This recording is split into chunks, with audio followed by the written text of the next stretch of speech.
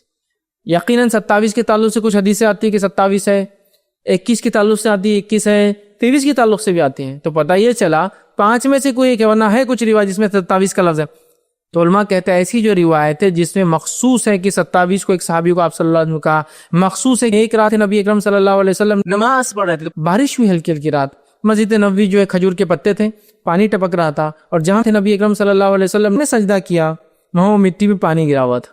وہ رات تھی 21 کی۔ تو علماء کہتے ہیں یہ جو خاص علامتیں بتائی گئی کہ 27 21 23، اس کا معنی یہ ہے کہ یہ رات ہر سال ایک وقت نہیں آتی۔ اگر ایک سال 27 کو آتی تو اگلے سال 29 ہو سکتا، 29 تو کسی سال 21، کسی سال 23، کسی سال سمجھ رہا آتی بھی اگر ہے علامت ایک رات میں تو روٹیٹنگ ہے، وہ نیکسٹ ایئر وہ رات پہ نہیں ہوں گی،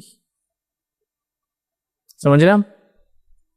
تو لہٰذا ہم کو اس کو تلاش، کیسے بولتے ہیں، شب قدر کی تلاش ڈھونڈنا ہے۔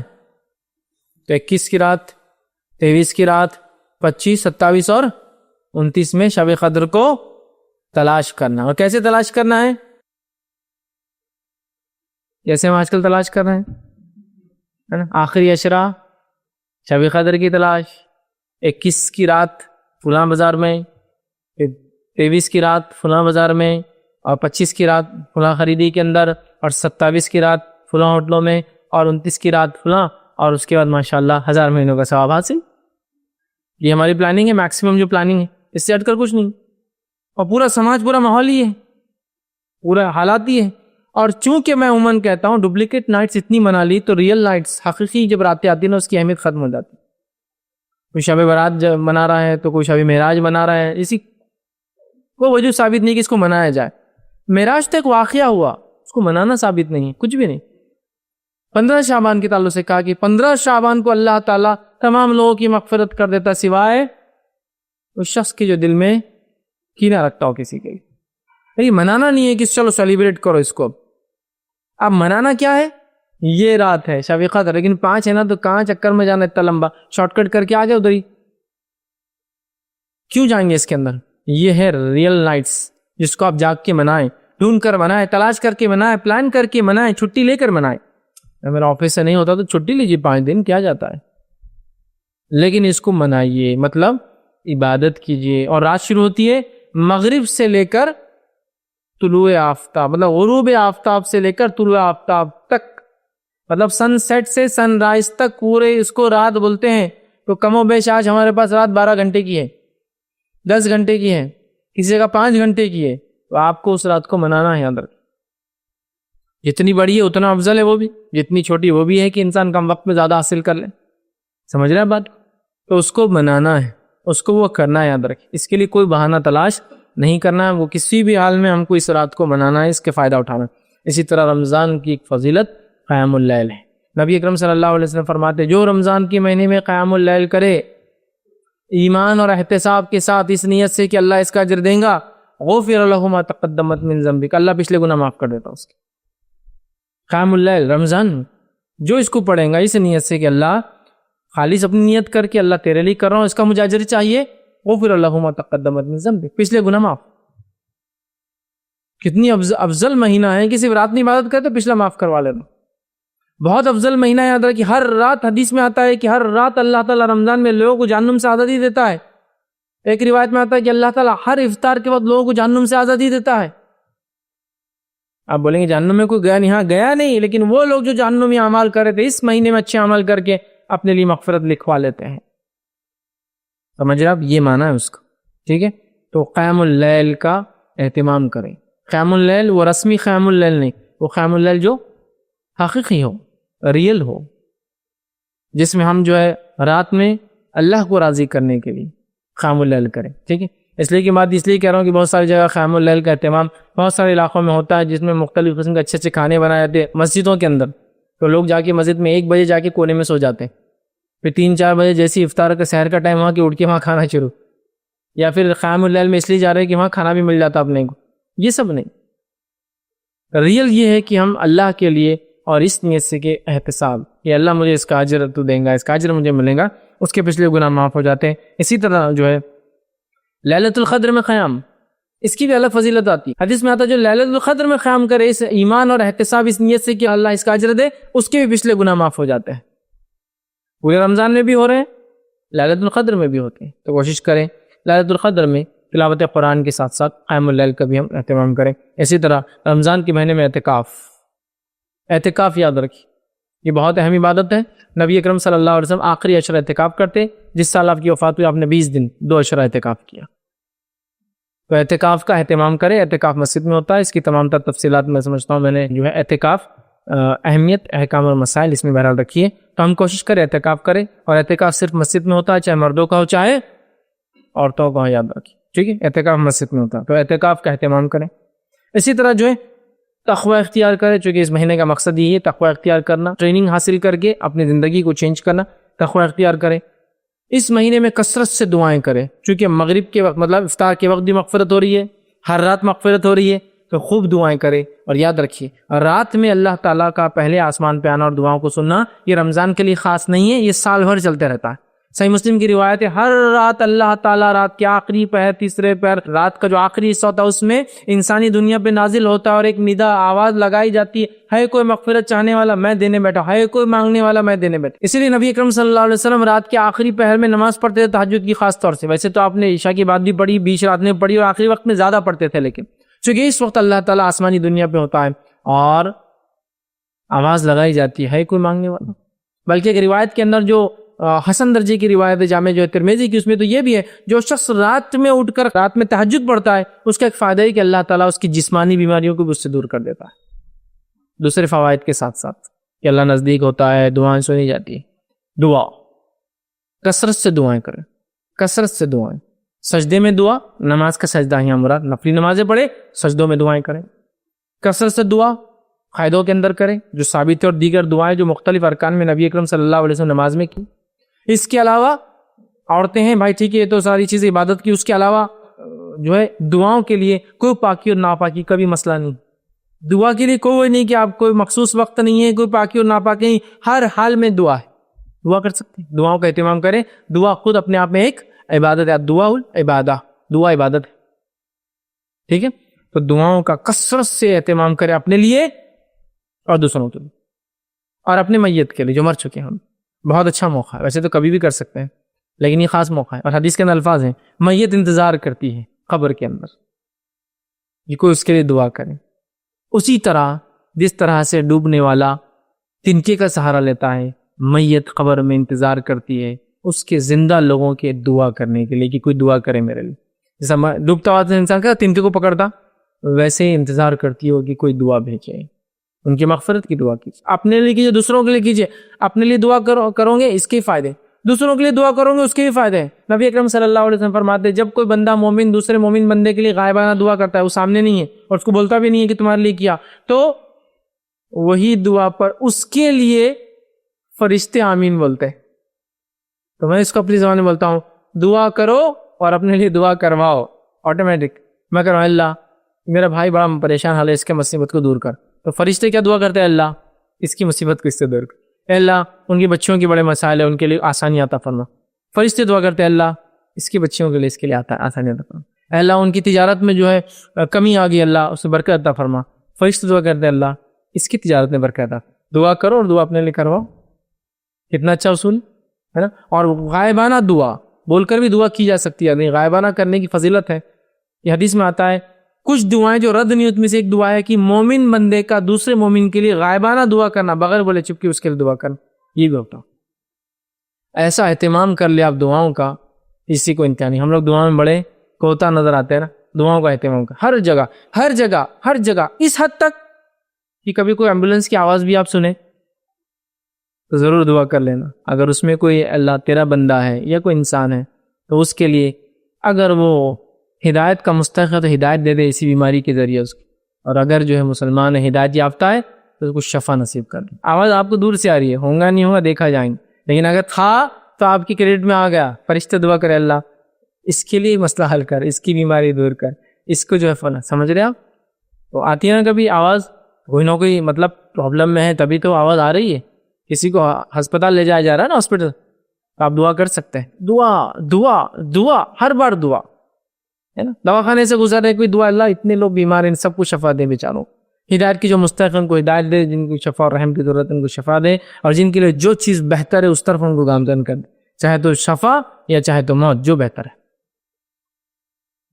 آپ نے محسوس بھی نہیں کیا، لیکن کتنے ہزاروں لوگوں کے لیے آپ دعا کرتے ہوئے چلے گئے وہاں سے. دعا کے لیے کوئی گھڑی، کوئی وقت، کوئی چیز، کسی کا ہونا کچھ بھی نہیں ہے. تو ایک معمول بنا لیجیے، کسی کو بھی دیکھا آپ نے دعا کر دیجیے. غائبانہ دعا بولیے مت میں نے دعا کیا، بول سکتے آپ، کبھی یہ بھی محبت میں اضافے کی وجہ بنتی ہے، لیکن غائبانہ زیادہ افضل ہے، زیادہ افضل. ٹھیک ہے، تو رمضان کے مہینے کو خوب دعاؤں کا اہتمام کیجیے. اسی طرح جو ہے رمضان کے مہینے میں جو اعمال کرنا ہے اس میں سے ایک عمل یہ بھی ہے کہ جو ہے ہمیں اس مہینے کو اپنے لیے مغفرت کا مہینہ بنانا یاد رکھیں. اس لیے کہ اس مہینے میں یہ صلاحیت اللہ تعالیٰ نے دی ہے کہ یہ مہینہ میرے اور آپ کے لیے کس کا مہینہ بن سکتا ہے؟ مغفرت سمجھتے ہیں آپ؟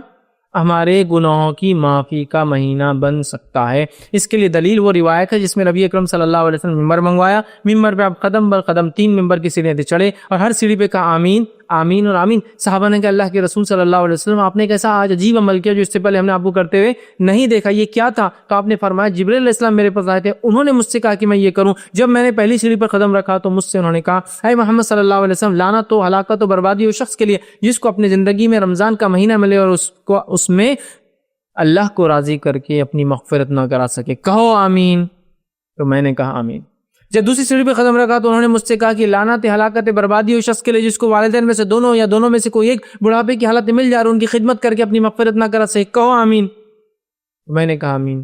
اور لعنت ہلاکت بربادی اس شخص کے لیے جس کے سامنے میرا نام لیا جائے اور وہ مجھ پر درود نہ بھیجے صلی اللہ علیہ وسلم. تو مجھ سے کہا گیا کہو آمین. تو میں نے کہا آمین. تو اندازہ لگائیے روح الامین جبرائیل علیہ الصلوۃ والسلام ظاہر سی بات ہے وہی لے کر آتے تھے، یہ اپنے دل سے کوئی بات نہیں کہتے تھے. وہ آ کر جب کہہ رہے تو یہ اللہ کی طرف کی بات ہے. اور نبی اکرم صلی اللہ علیہ وسلم جو کہ رحمت للعالمین ہے، وہ اس بددعا پہ جو روح الامین یا جبرائیل علیہ السلام کر رہے ہیں اس بددعا پہ آمین کے الفاظ آتا. اور نبی اپنی امت کو کبھی بھی عمومی اعتبار سے بددعا نہیں دیتے ہیں، صرف اینڈ سٹیج ہوتا ہے جب وہ بددعا دیتے ہیں، ایک دم لاسٹ. تو نبی اکرم صلی اللہ علیہ وسلم بددعا پہ آمین کرے، اس کا مطلب یہ ہوا یہ مہینہ بہت زیادہ امپورٹنس اہمیت کا حامل ہے. اس کو چھوڑنے والا، ضائع کرنے والا، برباد کرنے والا نبی کی بددعا کا مستحق ہے جو کہ رحمت للعالمین ہے، سارے عالم کے لیے رحمت ہے. مطلب جو کچھ وجود میں ہے سب کے لیے نبی اکرم صلی اللہ علیہ وسلم رحمت ہے. آپ بددعا دے رہے ہیں، مغفرت کا مہینہ ہے، اس میں اپنی مغفرت ہم کو کروانی ہے، یاد رکھیے. اسی طرح جو ہے یہ مہینہ جہنم سے آزادی کا مہینہ ہے. یہ مہینہ رمضان کا جہنم سے آزادی کا مہینہ ہے، اس لیے کہ حدیث میں الفاظ ہے جیسے ہی رمضان آتا ہے جنت کے سارے دروازے کھول دیے جاتے اور ایک بھی بند نہیں ہوتا، اور جہنم کے سارے دروازے بند کر دیے جاتے، ایک بھی کھلا نہیں ہوتا. اور یہ سلسلہ رمضان تک چلا رہتا ہے پورا آخر. اب ایک طرح سے ایک میسج دیا جا رہا ہے جنت کھلی ہے اور جہنم بند ہے. مغفرت اور رحمت عام ہے اس مہینے میں. جنتی اعمال کر کے جنت چلے جاؤ اور جہنم ہم نے بند کر دیے، معافی مانگ لو اپنے گناہ کے لیے اور جہنم ہم نے بند کر دی. کبھی انسان سوچتا ہے اس کا کیا سگنیفیکنس کہ دروازے وہاں کھلے تو ہمیں کیا اس کا کیا سگنیفیکنس ہوتا ہے. آپ سوچئے تھوڑا سا. اگر کوئی یہاں ایسا آپ سے آگے کہے اور اللہ رحم کرے پچھلے 3 سال سے پانی کا کیا حال ہے، اورنگ آباد سے قریب ہمارے ایک ڈیم ہے پیٹھن میں، ہے نا. اگر کوئی آپ سے کہے یہ بس اب یہ مہینہ جون کا چالو ہوا اور کوئی ابھی 2 دن میں خبر لا کے بولے کہ پیٹھن کے ڈیم کے پورے دروازے کھلے، آپ کے ذہن میں کیا آتا؟ مطلب پانی فل، ذہن کہاں جاتا؟ پانی فل، سال اچھا جانے والا، بزنس اچھا، سب لوگ سوچ رہے اپنے اپنے، کمپنی والے اپنا سوچ رہے، گھر والی عورتیں اپنا سوچ رہے، سب اپنا اپنا سوچ رہے کہ اب پانی کا مسئلہ نہیں، یہ مسئلہ نہیں، وہ مسئلہ نہیں، سب ایسے سوچ رہے. دروازے کہاں کھلے ہیں؟ اثر کہاں ہو رہا دلوں پر؟ یہاں ہوتا دروازے کھلے تو پانی ہوتا آیا، خوشی ہوتی ہے نا. ایک خالی دنیا میں پانی جیسی نعمت کے دروازے کھلے تو جنت کھلی ہے، تو یہ احساس ہونا چاہیے، وہ مطلب آفر چالو ہے، یہ ایک کنیکشن ہونا چاہیے. ارے جنت کھلی ہے مطلب بہت کچھ کرنے کے لیے، اور جہنم بند ہے. بتایا جا رہا ہے کہ یہ مہینہ مغفرت کا ہے، اور اللہ کی رحمت اس کی غضب پہ یاد رکھیے حاوی ہے، اس سے زیادہ ہے. اسی لیے جنت کے دروازے 8 ہیں اور جہنم کے دروازے 7 ہیں، کم ہے. سمجھ رہے آپ بات کو؟ تو لہٰذا جنت کھلی ہے، جہنم بند ہے، فائدہ اٹھانے کا موقع ہے. اور جنت کے ایک دروازے کا تو خاص اللہ رب العزت نے روزے داروں کے لیے اہتمام کیا جانے کا، وہ جنت کے دروازے کا نام ریان ہے. اس میں سے صرف روزے دار داخل ہوں، اسپیشل ویلکم ہوں گا روزے داروں کے لیے آنے کے. تو یہ جہنم سے آزادی کا مہینہ ہے. اسی طرح حدیث میں آتا ہے ہر روز رمضان کی رات اللہ تعالیٰ لوگوں کو جہنم سے آزاد کرتا ہے. ایک روایت میں آتا ہر افطار کے وقت لوگوں کو جہنم سے آزاد کرتا ہے. تو بنا لیجیے اس مہینے کو اپنے لیے جہنم سے آزادی کا مہینہ. اور اسی طرح جو ہے اگر آپ زکوٰۃ رمضان میں نکالتے ہیں، رمضان زکوٰۃ ویسے جب آپ کے مال پہ 355 ڈیز 355 دن ہو جائے، مطلب لونار کیلنڈر کے حساب سے سال ہو جائے، تو آپ کو زکوٰۃ دینا ہے. ٹھیک. لیکن اگر کسی نے یہ ٹائم ٹیبل مان لیا کہ رمضان ٹو رمضان، رمضان ٹو رمضان، پھر یہ مہینہ آپ کے لیے زکوٰۃ کا بھی، آپ کو اپنے مال کی زکوٰۃ بھی دینی چاہیے، یاد رکھیے. اسی طرح آخری پوائنٹ اور آخری بات جو ہم دیکھیں گے وہ یہ ہے کہ یہ مہینے میں خاتمے پر آپ کو کیا دینا ہے؟ فطرہ. اور اسی سے وہ دن جس دن ہم عید مناتے، خوشی مناتے، جو عمل ہم نے رمضان میں کیے، اس کو عید الفطر کہا جاتا. فطرہ، فطرہ، فطرہ یاد رکھیے یہ ایک 2.5 کلو کے برابر اناج، 2.5 سے 3.25 کلو یاد رکھیے. فقہا کا اس میں اختلاف ہے، 2.5 کلو، 2 کلو 600 گرام، 2 کلو 700 گرام، 2 کلو 750 گرام، 3 کلو تک آتا ہے. بہرحال جو بھی ہے، میں سمجھتا ہوں اضافہ کرنے میں اللہ پکڑ نہیں کرے گا، کمی میں پکڑ ہو سکتی ہے. لیٹرلی 2.5 کلو، 2.5 کلو سے ایکسس میں آپ جو ہے ہر فرد کی طرف سے غذائیات کھانے کی چیز جس سے انسان پیٹ بھرتا ہے، ایسی غذا جیسے پیٹ بھرتا ہے، جیسے کہ گیہوں، لیکن گیہوں کو مت چپک جائیے. ہاں بس فطرہ بولے کہ گیہوں یاد آتے، اور وہ بھی سڑے ہوئے، جو کہ ویسے آدھا آٹا بنا ہوا رہتا ہے اور آدھی گیہوں رہتے ہیں اس کے اندر، وہ کیڑے نکال دیتے ہیں، پسا ہوا آٹا نہیں، وہ آتے ہیں. سوچ نہیں مطلب فطرے کی گیہوں بازو رکھے الگ سے، اس میں بکری منہ ڈال رہی، اس میں کول بیٹھا ہوا اس کے اوپر، وہ فطرے کے، اور باقی اپنے خریدنے والے گیہوں اندر سے لا کے دیتا ہوں. نہیں، غذائیات گیہوں ہو سکتا ہے، چاول ہو سکتا ہے، کسی جگہ اگر مکہ چلتا ہے تو مکہ ہو سکتا ہے، کسی جگہ کھجوری غذائیات ہے، پیٹ بھرنے کی چیز ہے تو کھجور ہو سکتا ہے. نبی اکرم صلی اللہ علیہ وسلم نے جو، پنیر، منقع، ٹھیک ہے، کھجور فطرہ دی ہے. جو اناج تھا ایک قسم کا، پنیر سمجھتے نا، پنیر غذائی عربوں کے لیے پورا کھانا ہوتا ہے ان کے لیے. کھجور پورا کھانے کے طور پہ دودھ اور کھجور کھاتے ہیں، مطلب بس عموماً کھجور کا ویسا چلن نہیں کہ غذائیت نہیں. تو غذائیات جس چیز سے انسان پیٹ بھرتا ہے وہ چیز نکالیے 2.5 کلو اور اس سے زائد، ہر انسان کی طرف سے گھر میں. اور اس کے لیے آپ کو صاحب نصاب ہونا ضروری نہیں ہے، جو فطرہ دے سکتا ہے دے دے، جیسا جو قربانی دے سکتا ہے دے دے، کوئی صاحب نصاب ہونا ضروری نہیں، نہ قربانی کے لیے نہ فطرے کے لیے. ہاں بس لوگ جو صاحب نصاب جو ہے بولے جو زکوٰۃ دیتا وہی فطرہ دے، اس کی کوئی دلیل نہیں ملتی ہے، اسی کو دلیل نہیں ملتی، کیونکہ صحابہ کثرت سے فطرہ نکالتے ہیں جبکہ اس میں سے اکثر زکوٰۃ دینے والے نہیں تھے، مطلب غریب تھے. صحابہ اکثر قربانیاں کرتے جبکہ اس میں سے اکثر زکوٰۃ نہیں تھے، اس لیے کہ صاحب نصاب نہیں تھے شروعاتی دور میں. بات کے دور میں تو اللہ نے نوازا، سمجھا بات کو ہے. تو لہٰذا دینا ہے، نکالنا ہے 2.5 کلو غذائیات، اور وہ جو آپ خود کھاتے ہو، اسپیشل نہیں نکالنا ہے، جو ہلکا نکالتے ہیں نا اسپیشل رہتا ہو، نہیں. اچھا یہ غذائیت میں اب کچھ لوگ نیا کر دیا فطرے کی ساڑیاں، فطرے کی ساڑی ہوتی ہی نہیں، فطرے کا کپڑا نہیں ہوتا ہے، فطرے کا صرف اناج ہوتا ہے. کھانے کی چیز میں دے سکتے ہیں آپ، کیش بھی نہیں سکتے آپ، فطرہ کیش بھی نہیں یاد رکھے. اور فطرے کی خاص حکمت جو علماء لکھتے ہیں وہ یہ ہے، عید کے دن لوگ کھائے اور پیے، بھوکے نہ رہے، مانگے نہ، مطلب سامان جب عید منا رہا ہے تو سارے لوگ کھائے اور پیے، کوئی بھوکا نہ رہے، یہ مقصد ہے اس فطرے کا. تو فطرہ کب دینا ہے؟ عید کا چاند دکھنے کے بعد.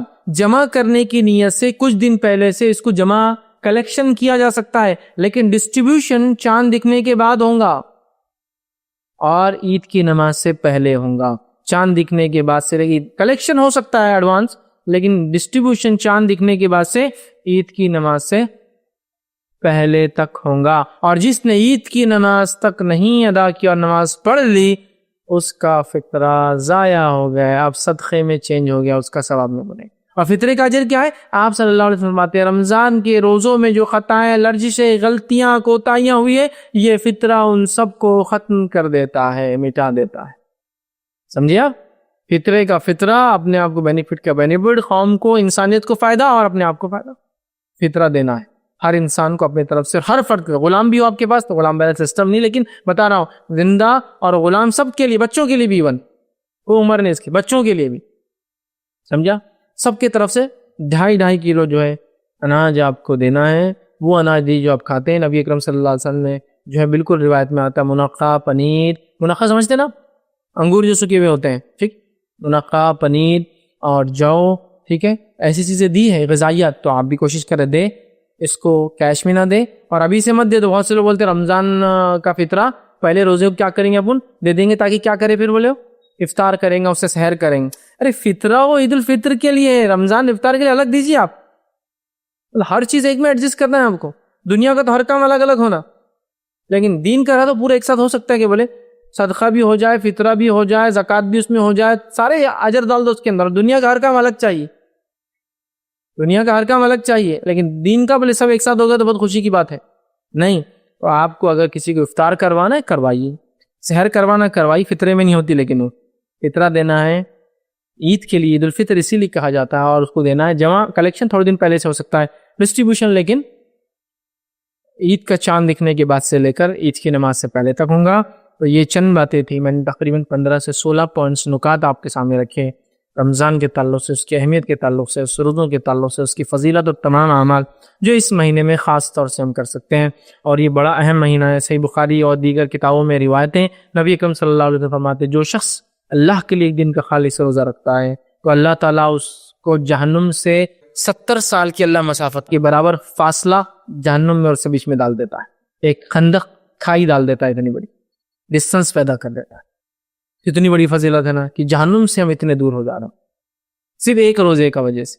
پورا مہینہ ہے، اور اس مہینے کو ہم غنیمت جانیں اور اس مہینے کو اپنے لیے مغفرت کا مہینہ بنا لیں، اور یہ کرنے والے کے لیے آسان ہے، اور اللہ تعالیٰ اس کو توفیق دے دے، انسان پھر کوشش کرے، پھر اللہ کی توفیق ہو جائے تو یہ آسان ہے۔ ورنہ اگر ہم سوچ بیٹھے کہ نہیں ہوں گا بھائی، یہ مہینہ تو اب ہیمسٹر آ رہے اپنے، تو اس کی تیاری اب نہیں ہو سکتا، تو پھر کچھ نہیں ہو سکتا۔ یہ مہینہ تو ایک مہینہ بزنس ہوتا، پھر سال بھر کہاں ہوتا اپنا، تو پھر کچھ نہیں ہو سکتا۔ عزم کر لے کہ اس مہینے کو اپنے لیے انشاءاللہ جس ہم کو مغفرت کو بنانا ہے، کر صاف ہو نہ ہو، پردے بدلے جائے نہ بدلے جائے، عید کے دن میٹھا گھر میں ہو یا نہ ہو، نئے کپڑے ہم پہنے یا نہ پہنے، لیکن اللہ کے پاس یہ ضرور ہم درج کروا دے کہ یہ مہینہ اس بندے نے اپنے لیے مغفرت کا کر لیا تھا، اپنے اعمال گناہوں کی صفائی کا کر لیا تھا، اپنے اعمال کی تبدیل کا اس نے مہینہ کر لیا تھا۔ مطلب گھر تو نہیں تبدیل ہوا، لیکن دل کی دنیا اس نے چینج کر لی، اعمال اس کے ظاہری تبدیل ہو گئے، یہ ضرور نظر آیا تھا۔ اگر ایسا ہوا تو ہم یقیناً کامیاب ہو گیا تھا۔ اور اگر پھر وہی رسمی چلتا رہا جو کئی سالوں سے چل رہا ہے، اب آنکھ کھول کے انسان، مجھے 36 سال ہو گئے، وہی رسمی سب چیزیں دیکھی جا رہی ہے، وہی سب ہو رہا ہے، وہی دنیا چل رہی ہے، ہر رمضان آ رہا، وہی تیاریاں، وہی کپڑے، وہی بازار، وہی سب میٹھے اور وہی سب چیزیں، یہ رسمی ہو گیا، کسٹمری، یہ ایک ہم نے ایک رسم بنا دی، اس میں کوئی جس کو کہیں گے روحانی جذبات نظر نہیں آ رہے۔ مسلمان علاقوں میں دیکھیے رمضان آ رہے ہیں تو سب سے پہلے کیا تیاریاں ہو رہی، راستوں پہ تندور لگ رہے ہیں، یہ پہلی تیاری جو آپ سگنیفیکنٹلی دیں، ہاں رمضان آ گئی، کیا تندور لگ گیا ہو، ارے رمضان آ گئے، سمجھے آپ، یہی سب سے سگنیفیکنٹ علامت ہے۔ بازار بڑے ہو گئے، ایکسٹینشن ہو گئے، یہی سب سے بڑی علامت ہے کس چیز کی، رمضان کی۔ یہ علامت نہیں، رمضان کی علامت پتہ چلتا کہ مسلمان تقوی اختیار کرتا ہے، مسلمان صدقات اور خیرات کے لیے ریڈی ہے، مسلمان جو ہے اب جو عبادتیں کریں گے، مسلمان اب اس مہینے میں زیادہ عبادت کے لیے جائیں گے، تو ظاہر سی دکانیں ان کی کم کھلیں گے۔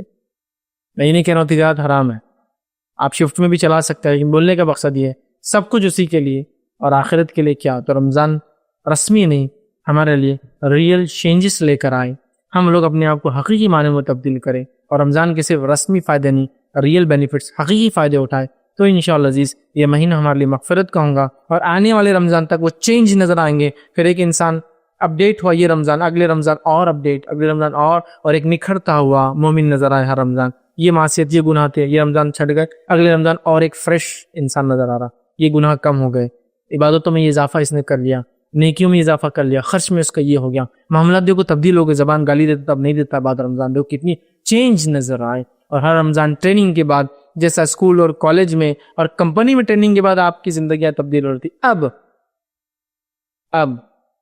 ہماری زندگیاں تبدیل ہوتی نظر آئے ہر رمضان کے بعد، تو ہم اس کے حقیقی فائدے اٹھائیں۔ میں اسی پر اپنی بات کو ختم کروں گا۔ اللہ رب العزت سے دعا ہے کہ اللہ سبحانہ تعالیٰ ہم تمام کو رمضان کے مہینے کے حقیقی فائدے اٹھانے والا بنائے، ہم تمام کو رمضان کے مہینے کو اپنے لیے مغفرت کا مہینہ بنانے والا بنائے، ہم تمام کی ٹوٹی پھوٹی عبادتوں کو جس مہینے میں ہم کرتے ہیں اس کو قبول کریں، ہم تمام کو قرآن سے اس مہینے کے ذریعے اللہ تعالیٰ جوڑ دیں، ہم تمام کو لیلۃ القدر کا فائدہ اٹھانے کی توفیق عطا فرمائے، ہم تمام کو رمضان کے مہینے میں قیام اللیل کر کے دعا کر کے اپنے لیے مغفرت کا سامان جمع کرنے والا بنا دے، اور ہم تمام کو حقیقی معنوں میں اس مہینے کے صحیح فائدے اٹھانے والا بنا دے۔ جب تک ہمیں زندہ رکھیں، اسلام اور ایمان پر زندہ رکھے، خاتمہ ایمان پر ہو۔ وآخر دعوانا ان الحمد للہ رب العالمین۔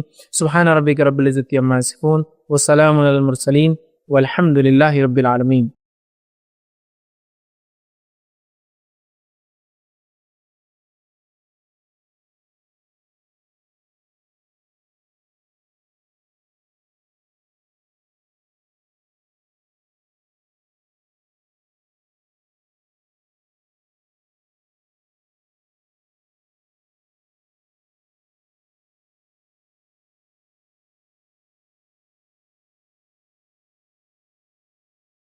بسم اللہ الرحمن الرحیم، الحمد للہ رب العالمین، والصلاة والسلام علی خاتم النبیین والمرسلین، رب اشرح لی صدری ویسر لی امری واحلل عقدۃ من لسانی یفقہوا قولی، اما بعد۔ بھائی نے ایک سوال کیا، ایسا کون سا شخص ہے جس کا روزہ اور دعا بھی قبول نہیں ہوں گی عبادت کرنے کے باوجود بھی؟ دیکھیے آپ کا سوال بہت عمومی ہے، جواب اس کا وہ خصوصی نہیں مل سکتا آپ کا، اس لیے کہ اگر کوئی شخص جس کے ایمان میں کمزوری ہو تو اس کو کیا روزہ اور کیا زکوٰۃ اور کیا حج اور کیا تمام دعا وغیرہ کچھ بھی کام نہیں آئیں گی، سمجھ رہے ہیں جنرل، چونکہ آپ کا سوال ایک جنرل ہے اور اس کا جواب اسپیسیفک نہیں ہو سکتا۔ ایک انسان جس کے ایمان میں گڑبڑ ہو، توحید برابر نہ ہو، تو اس کا روزہ بھی اللہ قبول نہیں کرتا، ہاں وہ عبادت کرتا رہے، مشقت کرے گا لیکن عبادت قبول نہیں ہوں گی۔ دوسرا، نہ روزہ نہ زکوٰۃ، کوئی اعمال اس کے قبول نہیں ہوں گی، یہ اپنی جگہ ایتا ہے۔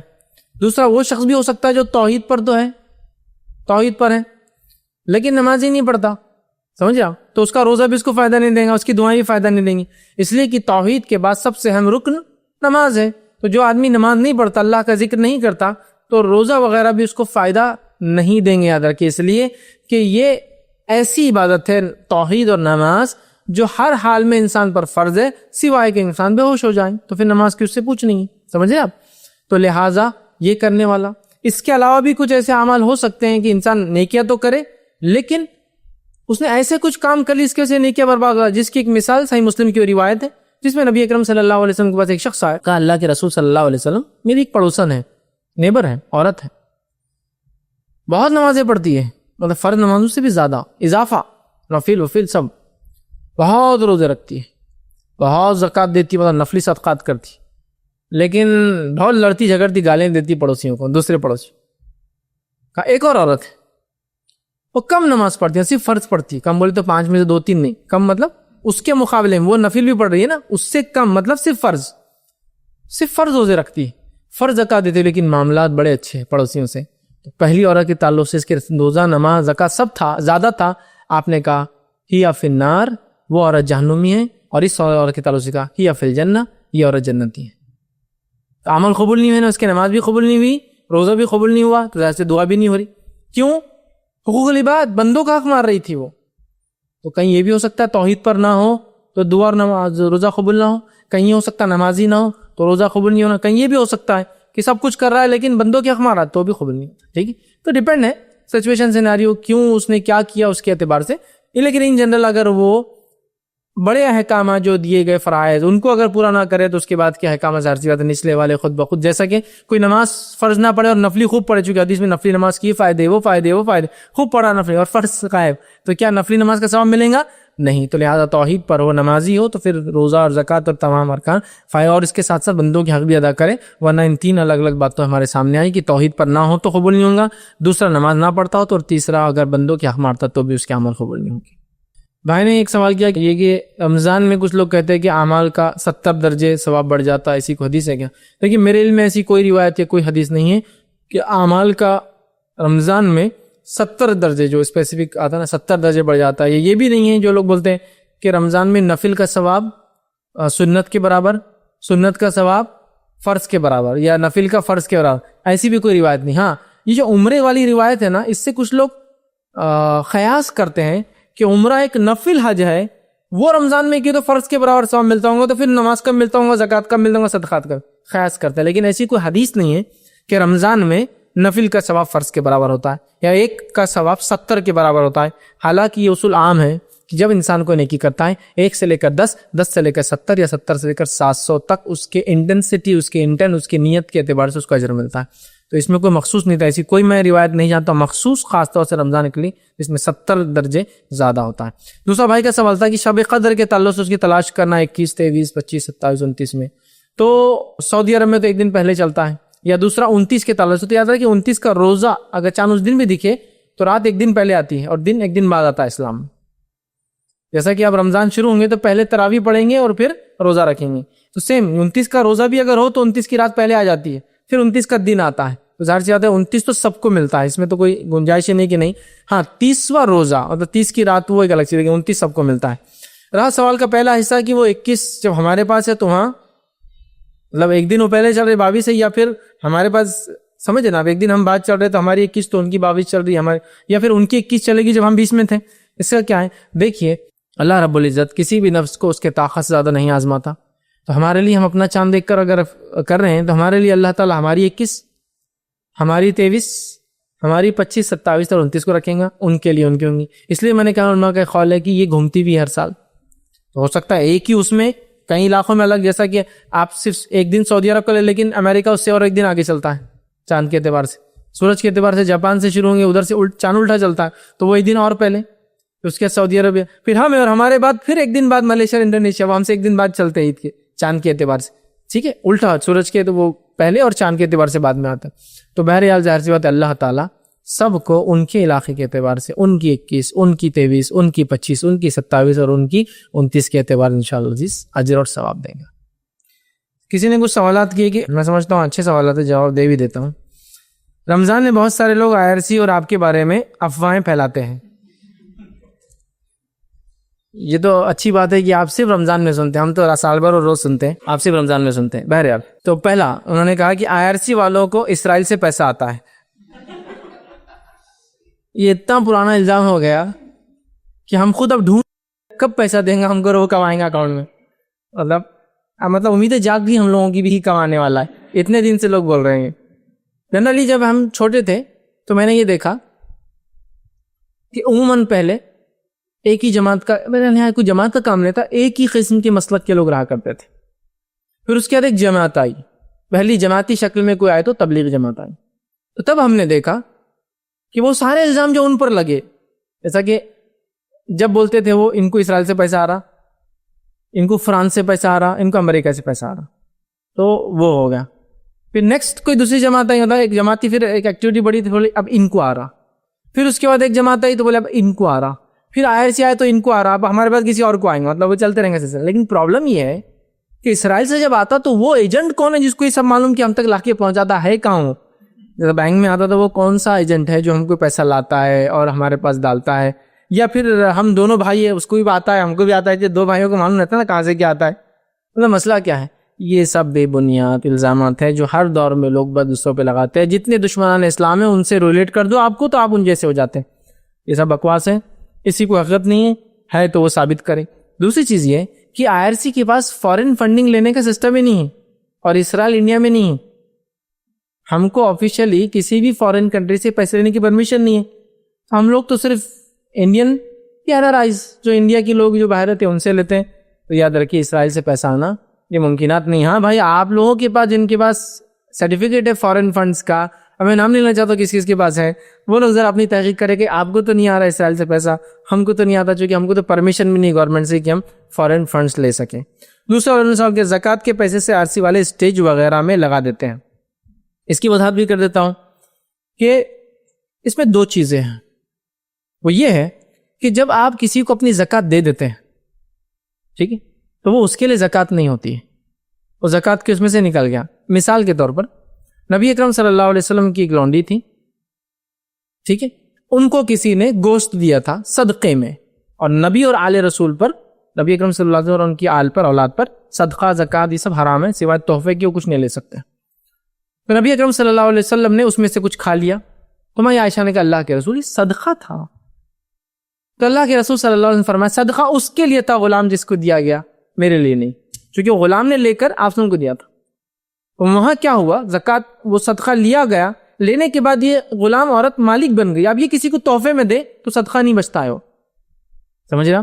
تو پہلا تو یہ، لیکن وضاحت بھی ضروری ہے، وہ یہ ہے کہ IRC اپنے کسی بھی پروگرام میں اسٹیج وغیرہ کے لیے زکوٰۃ کا فنڈ یوز کرتے ہی نہیں ہیں۔ رمضان کانفرنس کا الگ فنڈ ہوتا ہے جس میں لوگ ہم کو دیتے ہیں، اور ایک بات اور واضح کر دو، اسٹیج کے لیے ہم کبھی پیسہ خرچ ہی نہیں کرتے، یہ تو آپ دور کی بات ہے کہ رمضان کانفرنس کو فنڈ، ہم اسٹیج کے لیے پیسے ہی نہیں خرچ کرتے، سمجھے؟ ہم پیسہ ہی نہیں خرچ کرتے، حالانکہ بہت سارے لوگ ہم کو منع کرتے ہیں لیکن ہم مجبور ہو جاتے ہیں، اس لیے بیان کرتے ہیں۔ الحمدللہ جس ہال میں کانفرنس ہوتی ہے اس ہال والوں نے آج تک ہم سے 1 روپیہ نہیں لیا، جس اسٹیج پر ہم پروگرام آج تک کیے وہ نیچے کا اسٹیج ایک الگ ساتھ ڈالتے، انہوں نے آج تک کوئی پیسہ نہیں لیا۔ جس اسٹیج پہ آپ ڈیکوریشن دیکھتے اس ڈیکوریشن کے لیے ہم نے 1 روپیہ آج تک خرچ نہیں کیا۔ یہ ساری چیزیں الحمدللہ فری ملتی ہیں۔ اخراجات جو ہم کو آتے ہیں مائک سسٹم، لائٹنگ، انجمن کا جو سامان شیڈ وغیرہ آپ دیکھتے ہیں نا، وہ سب ہم کو رینٹ پہ لینا پڑتا ہے، ورنہ ہال، اسٹیج اور اس کا کبھی ہم نے خرچہ نہیں کیا۔ تو آپ کی زکوٰۃ کیا کچھ بھی نہیں گیا آپ کا؟ آپ دور زکوٰۃ کی بات کریں، ہم لوگ نا کچھ بھی نہیں گیا، نہ IRC کا گیا، نہ کسی اور کا گیا، نہ زکوٰۃ گیا، نہ غیر زکوٰۃ گیا۔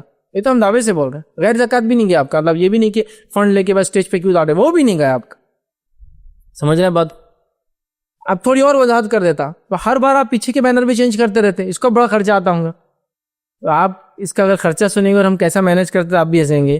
یہ بینرس 80-100 روپے کے کپڑے رہتے ہو جو کٹ پیس ملتے ہیں، ہر بار اس لیے چینج کر دیتے ہوں، کٹ پیس 2 لائے اور اس کو لگا دیا تو 200 سے 250 روپے کا پیچھے کا بیک گراؤنڈ بنا، 2 سے 3 پروگرام میں یوز ہوا، اس کے بعد کسی کو صدقہ کر دیتے ہیں، کوئی غریب کو دیتے ہیں، وہ اپنا ٹیبل کلاتھ بنائے یا گھر کا پردہ بنائے دے دیتے ہیں۔ تو یہ ایکسپینس ہارڈلی ہم کرتے ہیں، 300 کے رینج میں ہوتا ہے سنڈے کو جو ہوتا ہے، اور یہ کئی دنوں تک میچ کرتے ہیں، اس سے ڈھیر لگ جاتا ہے، پوری الماریاں بھری ہوئی ہوتی ہیں۔ اس کے بعد جب بہت پرانے ہو جاتے ہیں اس کو ہم کسی غریب کو صدقہ کر دیتے ہیں، تو یہ بھی کوئی ایکسپینس نہیں ہوتا ہے، نہ وہاں ہم کو ایکسپینس کریں، تو ایکسپینس جیسی الحمدللہ اسٹیج پہ ہم نے کیا ہی نہیں، تو اب بہرحال میں اب کیا وضاحت کروں، وہ فری ملتا ہے، دینے والے دے رہے، اللہ ان کو اجر دیں گا انشاءاللہ اس کا، تو ہم نے کوئی خرچ نہیں کیا۔ لیکن اب ہوتا کیا ہے، اب بھائی میرا ولیمہ تھا، میرے بھائی کا ولیمہ تھا، بہن کی شادی تھی، تو وہ اسٹیج لگاتے نا، وہ بولتا 25,000 کی ایک خالہ مائیں گی بیچ کی، 25,000 کی دوسری، تو اب آپ IRC کے اسٹیج پہ 4 لگی بچی، تو بولتا 1 لاکھ کے تو نظر یہ لگا ہوا ہے، مطلب ایسا شادی سے کمپیئر کرتا ہے نا، ہال کتنے ملا تھا اپنے کو، یہ 25,000 روپے سے انہوں نے دیے تھے، تو اب 10 دن بولتے 2.5 لاکھ، ارے نہیں بھائی وہ فری ہے، سمجھیے اب بات۔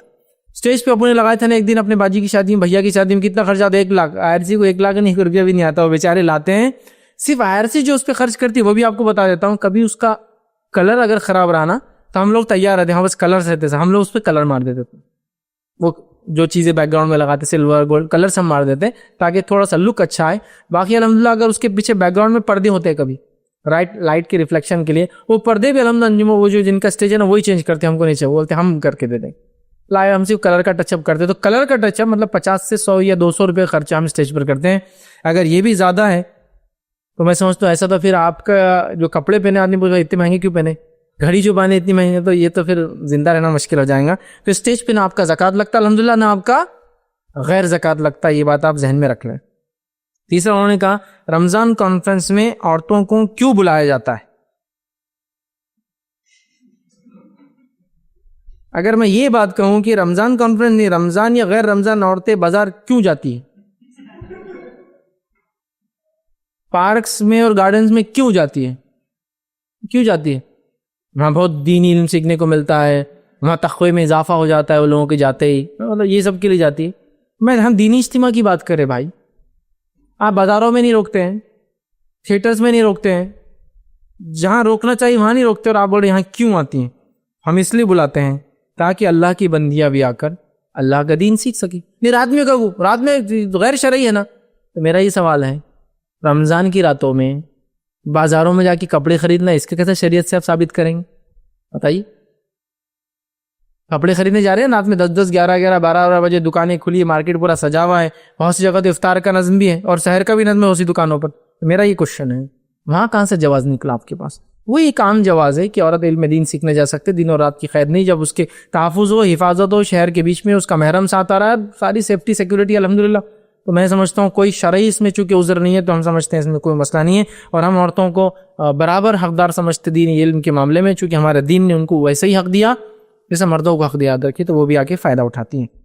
14 سوال تھا, رمضان کانفرنس میں عورتوں میں اسکرین کیوں لگایا جاتا ہے؟ تو میں سمجھتا ہوں اگر یہی سوال میں کروں کہ آپ کے گھر میں ٹی ویاں کیوں رکھی ہوئی ہے, آپ لوگ کیمروں میں موبائل کے اندر کیوں فوٹوਆਂ کھینچتے اپنی بچوں کی, ان کی, شرعی جواز کیا ہے آپ کے پاس اس کا؟ تو آپ کہیں گے وہ ٹی وی اس لیے کہ انٹرٹینمنٹ کے لیے دیکھ رہے ہیں, اور وہ اس لیے کھینچ رہے کہ ہم کو سکون لگتا, اچھا لگتا بعد میں دیکھنا. تو میرا بیسک کوشچن ہے, دین کے لیے اس کا جواز دیا گیا ہے کہ فوٹوگرافی کی جا سکتی ہے, دکھایا جا سکتا ہے, اور شرعی ضرورتوں کے تحت ایک عورت کسی غیر محرم مرد کو دیکھ سکتی ہے, اس لیے کہ مرد اور عورت کا پردہ ایک جیسا نہیں ہے, عورتوں کو پردہ ہے, مردوں کو پردہ نہیں ہے.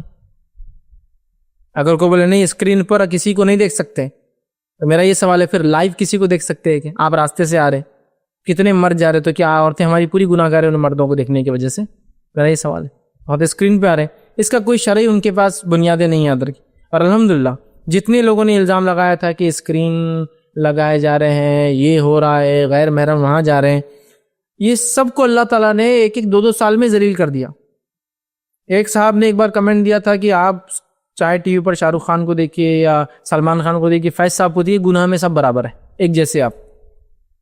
بعد میں پتا چلا کہ وہ صاحب خود لڑکیوں کو گرلز کالج میں پڑھاتے, لائیو ٹیچر ہے وہ, لڑکیاں بیٹھی اور اکیلے پڑھا رہے ہیں ان کو. تو میں نے کہا آپ کے اس کا جواز کہاں سے آیا؟ میں تو ٹی وی پر جا رہا ہوں, آپ لائیو پڑھا رہے ہیں. تو ان کے پاس کوئی جواز نہیں تھا. ایک صاحب نے یہ کہا تھا کہ غلط ہے, نہیں ہو سکتا ہے. ماشاءاللہ وہ اس ٹائم کے ایک منسٹر کے ساتھ جو ایجوکیشن کی, جو کہ لیڈی تھی مسلم, ان کے ساتھ سٹیج شیئر کیا, بالکل بازو بیٹھ کے فوٹو بھی کھینچا, اخبار میں فوٹو آئی تھی. تو میرا یہ سوال تھا کہ میں تو ٹھیک ہے جا رہا ہوں, آپ کے پاس کیا جواز تھا اس خاتون کے بازو بیٹھنے کا اور فوٹوਆਂ کھینچانے کا اور وہ کرنے کا؟ میں ایک بنیادی کوشچن کر رہا ہوں. اور وہ کانفرنس مینلی مسلم لڑکیوں کے لیے تھی, جس میں ساری مسلم لڑکیاں سامنے اور عورتیں بیٹھی تھی, جن کو وہ علماء حضرت خطاب کر رہے تھے. میرا بیسک کوشچن تھا, لائیو آڈینس کے اندر عورتوں میں ان کے پاس کیا جواز تھا جانے کا؟ میں تو لائیو ٹی وی کے ذریعے آ رہا تھا, وہ مجھے دیکھ سکتی تھی, میں ان کو نہیں دیکھ سکتا تھا. تو بہرحال یہ بھی نظر آیا. پھر الحمدللہ اورنگ آباد میں خیرت کمپٹیشن کا ایک سلسلہ چالو ہوا, جس میں عورتوں کو بھی نظم کیا اور بڑی اسکرین لگائی گئی, پہلی بار خیرتیں دکھائی گئی.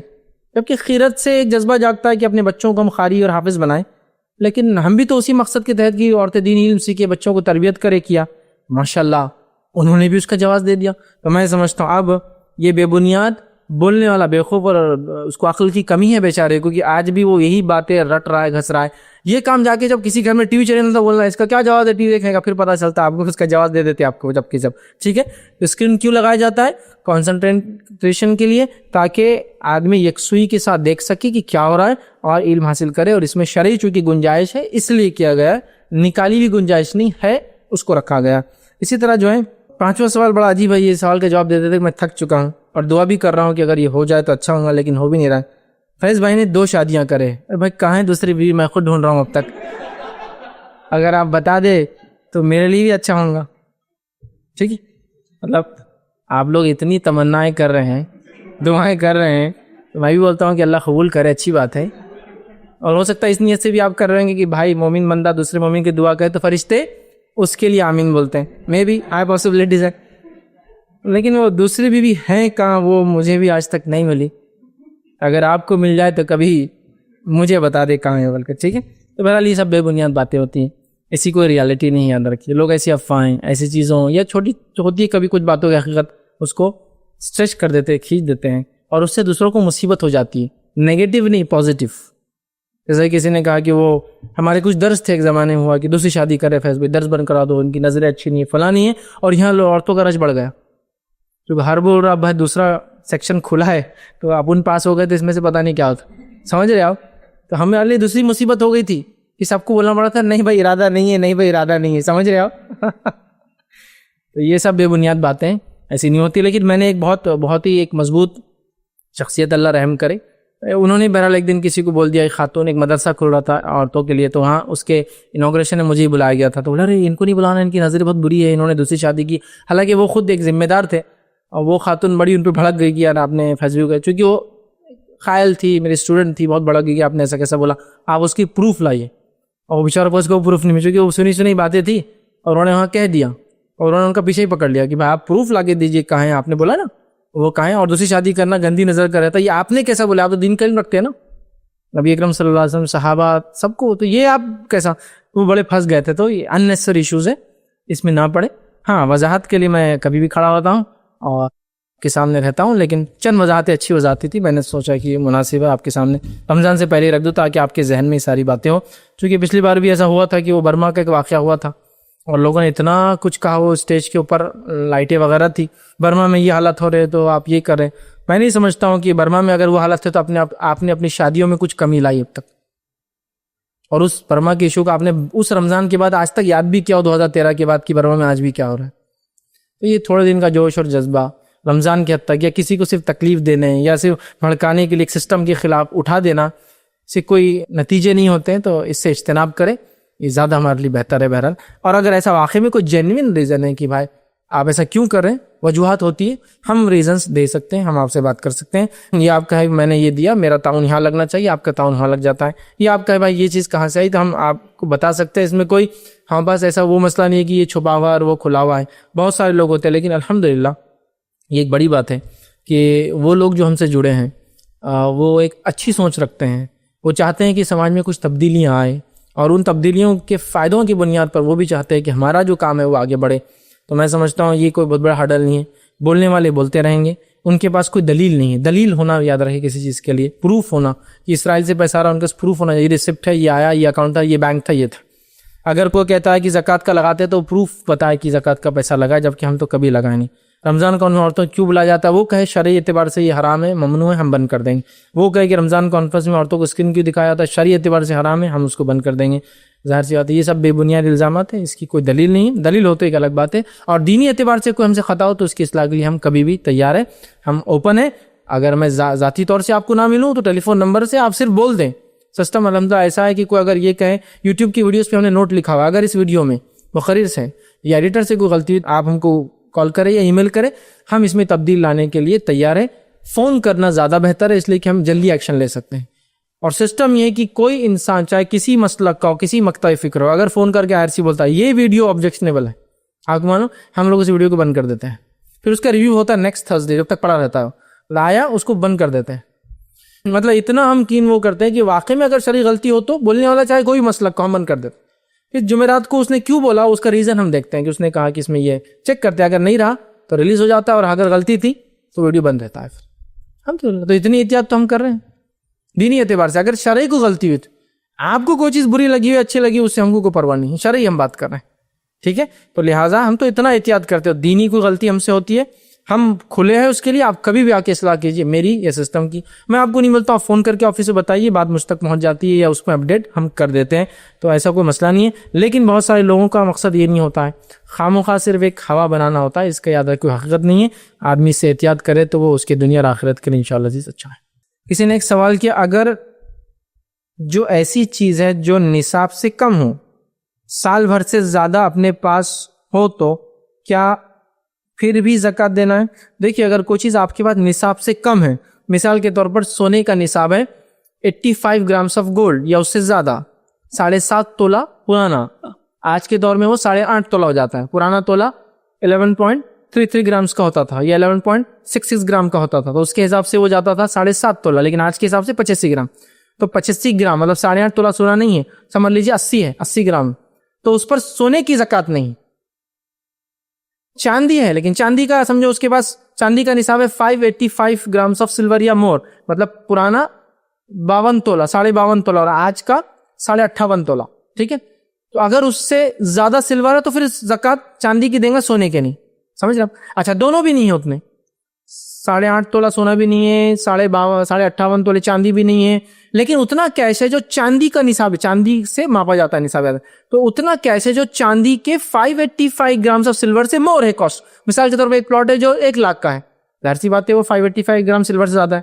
کیش ہے میرے پاس بینک میں جو 1 سال سے پڑا جو کہ 40-50 ہزار ہے، ظاہر سی بات ہے وہ بھی ایکسس ہے، انویسٹمنٹس میں نے کر رکھے، تو پھر ان پر آپ کو زکوٰۃ دینی پڑیں گے، چونکہ کیش جو ہے یہ بھی ایک اینٹیٹی ہے، اور ہو سکتا ہے آنے والے زمانے میں اور بھی کچھ الیکٹرانک کیش اور جو چیزیں آئیں گی بہرحال وہ بھی اس کے اندر شامل ہوں گی، تو بہرحال اس پر آپ کو زکوٰۃ نکالنا ہے۔ تو جس چیز کے نصاب پہنچ رہا ہے اس کا دیجیے، جس کا نصاب نہیں پہنچتا ہے تو دوسرا جس کا نصاب پہنچتا ہے اس پہ آپ کو زکوٰۃ دیتا ہے۔ گولڈ کا پہنچتا ہے گولڈ کی دیجیے، سلور کا پہنچتا ہے سلور کی دیجیے، دونوں کا نہیں پہنچتا لیکن کیش پلاٹس وغیرہ کا تو پھر آپ کو اس پہ زکوٰۃ نکالنی پڑے گی۔ کسی نے ایک سوال کیا تھا، عورتوں کے لیے اگر مسجد میں عید کی نماز کا اہتمام نہ ہو تو کیا گھر میں نماز پڑھ سکتے ہیں؟ ہاں، عورتیں عید کی نماز گھر میں پڑھ سکتی ہے، ٹھیک ہے، اور اس لیے کہ عید کی نماز یاد رکھیے بڑی اہم ہے، اس میں اکثر جو فقہاء کا کہنا ہے کہ یہ نماز جو واجب ہے، ٹھیک ہے، تو لہٰذا ایک واجب کو چھوڑا نہیں جا سکتا۔ کوشش تو یہ کرے آپ کی عیدگاہ ضرور جائے، یا پھر مسجد میں انتظام ہو تو ضرور جائے، سال بھر نہیں بھی جاتی تو کم از کم عید کو جائے۔ نبی اکرم صلی اللہ علیہ وسلم نے خاص تاکید کی ہر عورت کے لیے، چاہے وہ حائضہ کیوں نہ ہو وہ بھی مسجد آئے۔ سوال ہوا حیض والی عورت کیا کریں گی آ کر عیدگاہ، تو کہا وہ الگ بیٹھے اور مسلمانوں کی دعا میں شامل ہو، لیکن مسجد میں حائضہ عورت نہیں آئیں گی، یاد رکھیے، عیدگاہ چونکہ مسجد نہیں ہوتا ہے، آئے الگ بیٹھیں گی۔ تو ایک عورت نے سوال کیا، اللہ کے رسول اگر دوپٹہ نہ ہو میرے پاس تو، کیونکہ صحابہ اتنے غریب لوگ تھے کہ ان کے پاس کپڑے نہیں تھے ایکسٹرا، اوڑھنے کو کچھ نہیں ہو تو کہا اپنی ایک بہن دوسری کی مدد کر دے، مطلب ادھار لے کے جاؤ۔ اس مسئلے میں شادیوں میں جاتے ہیں نا ادھار لے کے چیزیں، یہاں جا سکتے ہیں آپ ادھار لے کے کہ بھائی برقع نہیں پہننے کے لیے آپ دیتے ہیں کہ ذرا، تو کہا دوپٹہ نہیں تو بازو والی سے لے، جس بہن کے پاس دو ہو وہ اپنی بہن کو دے، مطلب پول کرو ایک دوسرے کو، دو مدد کرو، سہولت دو، لے کے جاؤ، لیکن نہیں جاتے ہیں، جانا چاہیے، یاد رکھیں۔ تو یہ ایمفسائز تھا، اہمیت بتانا تھی عید کی نماز، لیکن اگر وہ نہ کر سکیں تو بہرحال وہ عید کی نماز یہ مجبوری کی کیفیت ہے۔ اب کیا پوری زندگی عید کی نماز چھوڑ دے وہ اس لیے کہ نہیں، بہرحال وہ کر سکتی ہے، تو عید کی نماز پھر وہ جو ہے گھر میں پڑھ لے۔ کسی نے ایک سوال کیا، اگر رمضان میں کسی کو اناج دیا جائے افطار کے لیے تو وہ کس میں شمار ہوگا، صدقہ وغیرہ؟ تو ہاں، رمضان میں اگر افطار کے لیے سحر کے لیے آپ کچھ دیتے ہیں وہ آپ کے صدقات میں شامل ہوگا، کسی کی مدد میں شامل ہوگا، اس کو فطرے میں آپ کاؤنٹ بھی مت کیجیے، وہ آپ کر سکتے ہیں، اس کا انشاءاللہ آپ کا اجر ملے گا۔ حدیث میں جو شخص کسی کو افطار کرائے اس کو روزہ رکھنے والے کے برابر ثواب ہے، تو اگر آپ کے کھانے سے ہی وہ افطار کرتا ہے تو انشاءاللہ آپ کو اس کا اجر اور ثواب ملے گا۔ اسی طرح دوسرا سوال تھا، رمضان عمرے کے لیے یہاں سے سفر کیا جائے تو روزوں کی گنتی کم ہونے پر بعد رمضان اس کی قضا رکھنا ہوگا؟ ہاں، اگر آپ یہاں سے سعودی عرب جاتے ہیں، وہاں جانے کے بعد وہ لوگ سمجھ لیجیے 2 دن کے ڈفرنس سے چل رہے ہیں، پھر آپ وہاں سے یہاں آتے ہیں، تو جب آپ یہاں سے گئے تو آپ کا روزہ 10واں تھا سمجھ لیجیے، یا تیسرا چوتھا تھا، جب آپ وہاں پہنچے تو 6ٹھا روزہ ان کا چل رہا تھا، عید ہو گئی اس کے حساب سے، تو جو روزے کم ہوئے وہ آپ کو بعد رمضان قضا کرنے ہوں گے۔ اور اگر آپ وہاں سے یہاں آئے تو وہاں آلریڈی 15 رکھ چکے تھے، انڈیا آئے تو انڈیا میں چل رہا تھا 13واں، تو آپ پھر 2 پیچھے چلے گئے، تو وہاں سے یہاں آئیں گے تو بھی آپ پورے روزے رکھیں گے، یہاں جتنے لوگ رکھیں گے، اور عید یہاں کے لوگوں کے ساتھ ہی منائیں گے، گو آپ کے وہ زائد روزے نفل ہوں گے، لیکن آپ کو کھانے پینے کی اجازت اس میں نہیں دی جائیں گی، یاد رکھیں، سمجھا؟ رمضان میں اگر کوئی انسان مجبوراً روزہ چھوڑے تو بھی اس کو کسی کے سامنے کھانے پینے کی اجازت نہیں ہوتی، یاد رکھیں، تو لہٰذا آپ پورے روزے رکھیں گے، وہ نفلی کاؤنٹ ہوں گے، اور یہاں کے آپ عید منائیں گے۔ بھائی نے سوال کیا کہ رات میں تراویح پڑھنے، چونکہ رمضان کا مہینہ ہے اور اللہ رب العزت جو ہے پہلے آسمان پہ ہوتا ہے رات کے آخری حصے میں، تو الگ سے اور نفل نماز پڑھنے کا کیا ہے؟ تو بالکل آپ پڑھ سکتے ہیں، اس میں کوئی مسئلہ نہیں۔ کچھ لوگوں کا اس میں ایسی رائے ہے، لیکن وہ شدید، مطلب جس کو کہیں گے کہ ایک رائے کی ایک شدت ہے کہ نبی اکرم صلی اللہ علیہ وسلم صرف 8 پڑھی نا اور 3 تو نہیں پڑھنا، لیکن اکثر علماء نے یہ رائے دی ہے نہیں، جراجے یہ کر سکتے ہیں، رمضان ہے، اسپیشل موقع ہے، تو آپ رات میں تراویح کے بعد بھی رات میں گھر جا کر رات میں اور نفل اضافہ، جیسے خاص رات میں آخری پہر میں کرنا چاہتے ہیں تو بالکل کیجیے۔ اب چونکہ رمضان میں نماز جماعت سے مل رہی ہے تراویح، تو جماعت سے پڑھ لیں، لیکن انسان چاہ رہا ہے کہ بھائی آخری پہر کا فائدہ اٹھاؤ، چونکہ سب تو آخری پہر میں نماز نہیں پڑھ سکتے نا، اور آخری 10 دن ہوتی ہے مسجدوں میں، کچھ سب میں نہیں ہوتی وہ بھی، تو بہرحال بالکل آپ انشاءاللہ عزیز الگ سے نفل نماز اپنی بہرحال رات میں تہجد کے وقت میں پڑھ سکتے ہیں۔ بس یہ کرے آپ کہ اگر آپ کا پلان تہجد پڑھنے کا ہے تو آپ وتر کو چھوڑ دیں، پھر تہجد پڑھیں اور اس کے بعد اپنی وتر کو کریں، اس کے بعد سحر کریں، اور پھر اپنا فجر کے لیے جائے، جو بھی آپ سحر کے بعد کرنا ہے جو بھی کرنا ہے، لیکن وتر کو آپ باقی رکھیں گے، اس لیے کہ وتر رات کی آخری نماز ہوں گی، اور اس کے بعد آپ فجر کے لیے جائیں گے۔ بھائی نے 2 سوال کیے کہ رمضان اور محرم میں کیا ہے کہ انسان شادی کر سکتا ہے؟ تو دیکھیے، شادی کے لیے شریعت نے کوئی قید نہیں لگائی، سوائے اگر کسی کو غم ہو تو وہ نہ کرے، جیسے کسی گھر میں انتقال ہوا اور غم ہے تو 3 دن غم منا سکتا ہے، ٹھیک ہے. عورت ہے اگر وہ بیوہ ہوئی تو 4 مہینے 10 دن اس کے لیے غم ہے, وہاں تو شادی ہوں گی نہیں اس کے, ٹھیک ہے. لیکن اس کے علاوہ ایسا کچھ بھی نہیں جہاں آپ شادی کے لیے کوئی ہے کہ یہ ٹائم پہ نہیں وہ ٹائم پہ نہیں, نہ کوئی گھڑی, نہ کوئی وقت, نہ کوئی دن, نہ کوئی مہینہ. شادی عصر کے بعد بھی ہو سکتی ہے, شادی مغرب کے بعد بھی ہو سکتی ہے, شادی عشاء کے بعد بھی ہو سکتی ہے, شادی فجر کے بعد بھی ہو سکتی ہے, شادی تہجد میں بھی ہو سکتی ہے, لیکن کلیئر ٹائٹل شادی ہو. یہ تو پتہ چلا گڑبڑ کرے ہوئے رات میں کرے, ٹھیک ہے, کبھی بھی ہو سکتی ہے. لیکن ہمارے پاس بڑا مسئلہ ہے, شادی محرم میں نہیں ہوتی, شادی سفر میں نہیں ہوتی, شادی رمضان میں ہوتی ہے. اچھا ایک عجیب مسئلہ, میں نے کسی سے پوچھا شادی رمضان میں کیوں نہیں کرتے, اور ایک پڑھا بھی میں نے کتاب میں, تو رمضان عبادت کا مہینہ ہے اس لیے شادی نہیں کرنا اس میں. تو سوال یہ شادی کیا ہے پھر؟ نبی اکرم صلی اللہ علیہ وسلم فرما رہے نکاح آدھا دین ہے, تو آدھا دین عبادت نہیں ہے. تو نہیں, رمضان عبادت کا مہینہ ہے شادی نہیں کرنا, اور رمضان میں شادی کی طلاق ہو جاتی, بولے عبادت کے مہینے میں شادیاں کر رہے, بولے کیا عجیب غریب. تو آپ رمضان میں شادی کر سکتے ہیں, آپ محرم میں شادی کر سکتے ہیں, آپ سفر میں شادی کر سکتے ہیں, آپ سال کے 12 مہینوں میں 355 اسلام کے اعتبار سے وہ دن ہو چاہے وہ رات ہو, جب تک شادی کی کنڈیشنز پورے ہو رہے ہیں اس کی شرائط, آپ کبھی بھی کر سکتے ہیں. تو یہ ایک بدعقیدگی ہے, توہام, وہم ہے. سمجھے آپ کہ ایسا ہوا تو ایسا ہوتا ہے, یہ ساری چیزیں اللہ اس سے ہماری حفاظت کرے. لوگ جدید ہونے کا دعویٰ کرتے ہیں لیکن آج بھی اتنے ہی قدیم ہیں, اتنے ہی پرانے اور جاہل ہیں. جیسا کہ مثال کے طور پر فلائٹس میں 13 نمبر کی روئی نہیں ہوتی, معلوم آپ کو. یو ایس اور یورپ کے اندر آپ کو 13 نمبر کا فلیٹ نہیں ملے گا, 13 فلور نہیں ملے گا آپ کو کہیں بھی. اپنے آپ کو بڑا جدید ماڈرن بتاتے ہیں, اتنے بدعقیدگی ہیں. معلوم 13 نمبر کی رو نہیں ہوتی, 11 12 14 15 16. ارے فلیٹ بھی سیم 10 11 12 14 15 16. 13 کہاں ہے, غائب نہیں بولے, 13 بولے وہ منحوس ہوتا ہے. تو نام جدیدیت کا دے دیا, آج بھی اتنی قدیم ہے, بیچارے اللہ رحم کرے. تو یہ سب توہام ہے, یاد رکھیے. تو آپ محرم میں شادی کر سکتے ہیں, آپ رمضان میں شادی کر سکتے ہیں, آپ کسی بھی وقت شادی کر سکتے ہیں, اس کی کوئی بات نہیں. آپ عصر کی بات کیجیے, آپ مغرب کی بات کیجیے. میں نے یہ تک سنا ہے کہ مغرب کی شادی ٹوٹ جاتی ہے, اگر عصر کی بات طے ہوئی تو دن بدل گیا نا, بولے سب توہم ہے, سب وہم ہے, اس کی کوئی اگر نہیں. بالکل انسان ایسا کر سکتا ہے. کیا اس زمین کی زکوٰۃ دے سکتے ہیں جس کو بیچ کر اپنا گھر بنایا ہو ان فیوچر, گھر بنانا ہو ان فیوچر؟ تو دیکھیے ہر وہ چیز جس کو آپ انویسٹمنٹ کے طور پہ لیتے ہیں, یا یہ نیت سے لیتے ہیں کہ اگلی بیچ دوں گا, مطلب وہ بزنس ہو گیا, وہ بزنس ہو گیا, وہ کموڈیٹی ہو گیا, وہ چیز بزنس کی ہے, فروخت کرنے کی ہے. تو اس پر ایکچوئل جو ریٹ میں بکیں گا, جو ریٹ میں لیا ہوا نہیں, ایکچوئل جو ریٹ میں بکیں گا, اور جتنے سال آپ کے پاس رہیں گا, ہر سال اس وقت کے ریٹ کے حساب سے زکوٰۃ دینی پڑیں گی. مثال, میں نے ایک پلاٹ لیا 100 روپے کا, سوچتا ہوں کہ بچوں کی شادی میں یا پھر بچوں کی تعلیم کے لیے یا پھر کچھ فیوچر میں جا کر بیچ کر اپنے لیے کچھ کروں گا, یا میرے بڑھاپے میں کام آئیں گا. میں وہ گھر لیتا ہوں اور اس گھر کو میں رکھتا ہوں, تو ہر سال 100 روپے کے لیے اگلے سال اس کا ریٹ ہوا 110 روپے, تو مجھے اس سال 110 کی زکوٰۃ دینے گا. اس کے بعد 125 ہوا تو اس سال 125 کی زکوٰۃ, پھر اس کے تیسرے سال چوتھے, تو پورے جتنے سال رہیں گا اتنے سال آپ کو اس کی زکوٰۃ نکالنا ہوگی. سمجھ رہے بات کو؟ اس لیے کہ آپ نے بیچنے کی نیت سے لیا ہے وہ چیز, اور آپ سٹاک کر کے رکھیے, مطلب آپ کی ضرورت سے زیادہ ہے اور آپ کو سیل آؤٹ کرنا. تو اگر آپ نے ایک زمین لی ہے جس سے آپ اپنا گھر بنانا چاہتے ہیں لیکن اس کو بیچنا ہے, اس سے نفع آنے والا ہے, آپ سیل کرنے والے, ہاں وہ زمین جس پہ آپ کو گھر بنانا ہے اس پہ زکوٰۃ نہیں, چاہے وہ 100 سال پڑی رہو. یہ 1-2 پلاٹ لیا آپ نے, آپ سوچ رہے ایک پلاٹ بیچ کے دوسرا بنا لوں گا, 10-10 لاکھ کے 2 پلاٹ لے لیے. آپ فیوچر میں کیا کریں گے, پیسے کی قیمت تو گر جائیں گی, 2 پلاٹ کیا ہوں گے, اپن بعد میں اس کو بیچ دیں گے, یہ 20 کا ہو جائے گا تو یہ بھی 20 کا ہو جائے گا, گھر بن جاتا ہے اس پر. ایسا آپ سوچ رہے ہو تو پھر یہ پلاٹ کی آپ کو دینا پڑیں گی زکوٰۃ, ٹھیک ہے. تو لہٰذا اگر آپ نے ایسا کیا ہے, ایک زمین لی ہے جس کو آپ مستقبل میں بیچنا چاہتے ہیں, چاہے کسی بھی وجہ سے, آپ کو اس پہ زکوٰۃ دینی ہوگی چونکہ آپ کے استعمال سے زائد ہو. آگے انہوں نے پوچھا, جو والدہ اپنی بچے کو دودھ پلاتی ہے, رضاعت ہے, کیا وہ روزہ رکھ سکتی ہے, اور اگر نہ رکھے تو کیا گناہ ہے؟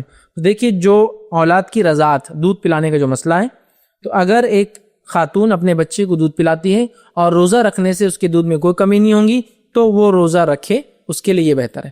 لیکن اگر دودھ میں کمی ہو جائے اور بچہ اتنا چھوٹا ہے کہ وہ دودھ پہ ہی مکمل ڈیپینڈنٹ ہے, تو ظاہر سی بات ہے اس کا وہ حق ہے. تو ایسی حالت میں اگر روزے چھوڑتی ہے اور اسے ڈر اور خدشہ ہے یہ روزوں کو بعد میں مکمل نہیں کر پائیں گی, تو ہر روزے کے بدلے فدیہ دے دے. فدیہ سمجھتے ہیں آپ؟ فدیہ یہ ہر روزے کے بدلے کفارہ ہے قسم کا, کہ وہ جو آپ نہیں رکھ پائیں گے اس کے بدلے آپ دے دیں. اور فدیہ ہے ایک مسکین کو ایک دن کے بدلے, ایک روزے کے بدلے کھانا کھلانا. تو لہٰذا آپ کیا کریں, ایک مسکین کو کھانا کھلا دیں, یہی آپ کے لیے بہتر ہے. لیکن آپ کو لگتا ہے رکھ پاؤں گی تو ایک الگ مسئلہ ہے. لیکن جنرلی میں دیکھتا ہوں عورتوں کو حمل ہے, روزے چلے گئے, رضاعت ہے روزے چلے گئے, 20 روزے کیسے رکھ پائیں گے؟ ممکن نہیں ہوتا ہے کبھی کو, سمجھ رہا. لہٰذا بیٹر یہ ہے کہ پھر فدیہ دے دے, یہ زیادہ اچھا ہے, لیکن ڈاکٹر سے کنسلٹ کر کے اپنی صحت کو دیکھے. ایسا کہ پریگننٹ ہے لیکن روزے رکھ سکتی ہوں, ایسا کوئی بہت ایشو نہیں ہے تو رکھ لیں, کوئی مسئلہ نہیں. رضاعت ہے لیکن روزے رکھ سکتی ہوں, کوئی مسئلہ نہیں, رکھ سکتے, چونکہ یہ ایسا ہے کہ وہ اس کی کنڈیشن پر ڈیپینڈ ہے. لہٰذا وہ جو کرنا ہے کنڈیشن دیکھے کرے. اگر وہ رکھ سکتی ہے امید ہے تو رکھے, نہیں تو فدیہ دے دے, چونکہ لانگ ٹرم ہے, اتنے روزے چھوڑنا اور اتنے رکھنا ممکن نہیں ہوتا, تو لہٰذا فدیہ دے دے, وہ زیادہ اس کے لیے انشاءاللہ عزیز بہتر ہو. آئنے کا سوال کیا ہے, کسی کو علم نہیں تھا اور 1 سال حمل تھا, روزے چھوٹ گئے, اس کے بعد ہوا یہ کہ اگلا سال بھی روزے چھوٹ گئے اور پچھلے سال کے اب تک رکھے نہیں تھے, اور علم نہیں تھا کہ روزے رمضان سے پہلے رکھنا رہا. روزوں کی دیکھیے جو حد ہے وہ یہ ہے کہ جو رمضان کے روزے چھوٹتے ہیں اگلے رمضان سے پہلے رکھنا. تو بھائی کا سوال ہے وہ بھی چھوٹ گئے, اب تو گناہ میں آ گیا انسان, تو کیا کرے؟ تو یہ روزوں کو بعد رمضان پھر رکھ سکتے ہیں, مطلب وہ قضا ابھی بھی باقی ہے, گناہ گار ہو گیا انسان لیکن رکھنا ہے. نماز چھوٹ گئی, عصر کا وقت بھی آ گیا, ٹھیک ہے, تو آپ کو گناہ گار ہو گیا, آپ خاموخواہ آپ نے اگر ظہر چھوڑیے تو, لیکن نماز تو پڑھنا ہے. تو اسی طرح روزے 1 سال کے تھے, یہ سال رمضان میں اب رمضان آ گیا, اب نہیں رکھ پائے, تو اب رمضان کے بعد رکھنا ہے. لیکن اگر بہت لانگ روزے, یہ سب 50 60 100 روزے جمع ہو گئے کئی دنوں کے, فدیہ دے دے. چونکہ اتنے روزے میں نہیں سمجھتا ہوں کسی کے 30 مشکل جاتے ہیں ایئرلی, تو اتنے فدیہ دے دے, ہر روزے کے بدلے ایک مسکین کو ایک وقت کا پیٹ بھر کھانا جو آپ کھاتے ہیں وہ اسٹینڈرڈ کا دے دے, انشاءاللہ عزیز یہ زیادہ بہتر ہو. دیکھیے اس معاملے میں جو رؤیت ہلال ہے, چاند دیکھنے کا مسئلہ ہے, اس معاملے میں میری اپنا ایک پرسنل رائے ہے کہ ہمیں اور بس ایک 10 سال اور انتظار کرنا پڑے گا انشاءاللہ. اور ایک اس مسئلے کے حل کے ساتھ جدید اس دور میں علماء آ رہے ہیں, اور جہاں آج سے 2 سال پہلے پورے دنیا کے لیے ایک چاند بولے تو لوگ ہل جاتے تھے, آج لوگ قبول کر رہے ہیں اس کو, اور میں بھی پاسبل ہے 10 ایئر سے میں سمجھتا ہوں ایسا ہو جائے گا کہ ایک ہی رؤیت پورے دنیا کے لیے ہوں گی, چونکہ دنیا گلوبل ولیج بن چکی ہے. آج سے 10 سال بعد آپ امیجن نہیں کر سکتے ٹیکنالوجی کس لیول پر جائیں گی, کس لیول پر جائیں گی. آج دنیا کے کسی حصے میں چاندی کو آپ کو پتہ چلتا ہے, تو ٹیکنالوجی کس ایریا میں جائیں گی. تو میں بھی موسٹ پاسبل کہ ہمارے پورے اسلامک منتھ ہی ایک ہی چاند سے چلیں گے. اب وہ کون سا چاند ہوگا وہ طے کریں گے اس زمانے کے لوگ, ٹھیک ہے. لیکن میں ایسا پریڈکٹ کرتا ہوں کہ آنے والے 10 سال میں اس کا کوئی نہ کوئی مضبوط حل نکلے گا. ابھی فی الوقت جمہور جو سعودی عرب کے اور وغیرہ علماء ہیں, یہ اس پہ اتفاق قائم کر رہے ہیں ایک کے بعد ایک کہ چاند ایک ہی ہونا چاہیے دنیا کے لیے, اور وہ خلیج کا پورا حصہ اس کو مان چکا ہے. مطلب سعودی عرب, یمن, عمان, قطر, UAE, کویت, بحرین, شام, یہ سب, فلسطین, سب جارڈن مان چکے ہیں کہ سعودی عرب کا چاند ان کے لیے رؤیت مانتے ہوں, ٹھیک ہے. یہاں دکھ گیا تو وہ بھی عید منا رہے ہیں, اور یہاں وہ بولے کہ آج عید شروع تو آج کر رہے ہیں, اور سمجھ رہا, تو یہ تو ہو چکا ہے. میں بھی ایک 10 سال میں اور کوئی ایک سمجھ نا, چونکہ کچھ ایسے مسائل ہیں جو ایج کے ساتھ, یقیناً میں بھی ابھی بھی ہی رائے رکھتا ہوں ہر علاقے کا اپنا چاند, لیکن شاید 10 سال بعد میری رائے یہ نہ رہے کہ اب ہر علاقے کا اپنا چاند, ٹھیک. تو اس لیے کہ جو ڈیولپمنٹ ہے, کچھ چیزیں ایسی ہوتی ہیں کہ زمانے کے ساتھ وہ تبدیلیاں آئیں گی اس کے اندر. اسلام میں نہیں آئیں گی, اسلام کے اصولوں میں نہیں آئیں گی, یہ بات یاد ہے, کبھی نہیں آئیں گی. لیکن جدید حالات کمپل کریں گے کہ ہم کو ایک نتیجے, نشکرش, رزلٹ کے اوپر آئے اور اس کو ہم مانیں, سمجھ رہا. تو یہ ان دا کورس آف ٹائم میں کہوں گا, کچھ زمانے بعد ہم ہو سکتا ہے کچھ نتیجے دیکھے علماء کی ایک جس کو بولیں گے مضبوط رائے آ جائے. ویسے ہندوستان کے اندر جو آپ نے کیرلا کی مثال دی, کیرلا میں ایکچولی ایک دن پہلے سعودی کے ساتھ چاند دیکھتے اور مناتے نہیں ہیں, ایکچولی وہاں ایک دن پہلے چاند دکھتا ہے جغرافیکلی, سمجھ رہے آپ. یہ مسئلے کو آپ کو سمجھنا ہے, یہ ہم نہیں سمجھتے. جیسا کہ مثال کے طور پر ہم نے آج تک دلی کے چاند کو پر انڈیا کے لیے عید کے لیے قبول کیا, لیکن کبھی بھی کیرلا میں دیکھے گئے چاند کو یا کرناٹک میں دیکھے گئے چاند کو پر انڈیا کے لیے عید کے لیے قبول نہیں کیا. نتیجہ تو نیچے والوں نے بغاوت کی اور وہ اپنا چاند ایک دن پہلے عید منا رہے. تقریباً اب کیرلا اور کرناٹک میں ایک دن پہلے عید ہو رہی. کیوں ہو رہی؟ اس لیے کہ وہ بولتے جب دلی کا چاند دکھے تو ہم عید مناتے تھے, تو اب ہمارے پاس چاند دکھا تم کیوں نہیں مناتے؟ تو نارتھ انڈین بولتے ہیں تمہارا چاند نہیں مانتے ہم. ہلال کمیٹی ہماری ہے, مغل دور سے ہم ہیں یہاں بیٹھے ہوئے, 200 سال سے ہلال کمیٹی ہم چلا رہے, فلاں ہیں, یہ ہے, ہم یہاں کے وہاں کے, تو وہ نہیں مانتے. تو وہاں ریئل دکھتا ہے چاند. آپ جو بول رہے ہیں ایک دن پہلے نہیں, وہ ریئل دیکھتے ہیں چاند, دکھتا ہے وہاں. معلوم ہو پورے انڈیا میں چاند سب سے پہلے وہیں اسی علاقے میں دکھتا ہے. لیکن عجیب بات ہے, ہم لوگ نہیں مانتے اس کی ہلال. ابھی تو میں مطلب یہ الگ بات ہے کہ دوسرے ملک میں دکھے تو ہم مانا, ہمارے ملک میں ہی دکھتا ہے ایک دن پہلے چاند. مانو کئی بار کرناٹک میں جو بھٹکل میں چاند دکھا, مطلب جو ساحلی علاقے ہیں پھر جتنے بھی علاقوں میں چاند دکھتا ہے, ریئل چاند دکھتا ہے. مطلب یہ نہیں کہ وہ سعودی سے منا لے رہے ہیں, ان کے پاس چاند دکھا ہے جغرافیکلی. لیکن ہم لوگ بولتے نہیں نارتھ انڈین نہیں مانیں گے, ہم ادھر سے آ رہے ہیں زمین کے حساب سے, تم پانی کے حساب سے تمہارا الگ ہی معاملہ ہے, تمہارا مسئلہ کا الگ ہے, تمہارا یہ, ہم نہیں مانتے ہو. بہرحال دکھتا بھی ہے, جب وہاں چاند دکھ گیا تو اب تو سوال ہی نہیں آتا ہے کہ وہ عید نہ منائے, ٹھیک ہے. لیکن اگر چاند نہیں دکھتا اور وہ ابھی کہہ رہے ہیں ہم اس مسئلے کے مطابق چلتے ہیں کہ ایک ہی ہلال ایک ہی رؤیت ہونا چاہیے پورے دنیا کے لیے، اگر اس مسئلے کی وہ قائل ہے تو بہرحال ایک جدید مسئلہ آنے والے زمانے میں اس کے لیے ہم وہ کریں گے. جیسا ایک مثال اور دیتا ہوں، امریکہ کے اندر اب جائیے. امریکہ کے اندر کچھ اسٹیٹس ایسے ہیں جن کی مسجدیں اس طرف ہے قبلہ، اور کچھ اسٹیٹس ایسے جن کی مسجدوں قبلہ اس طرف، پورا اپوزٹ. کیوں؟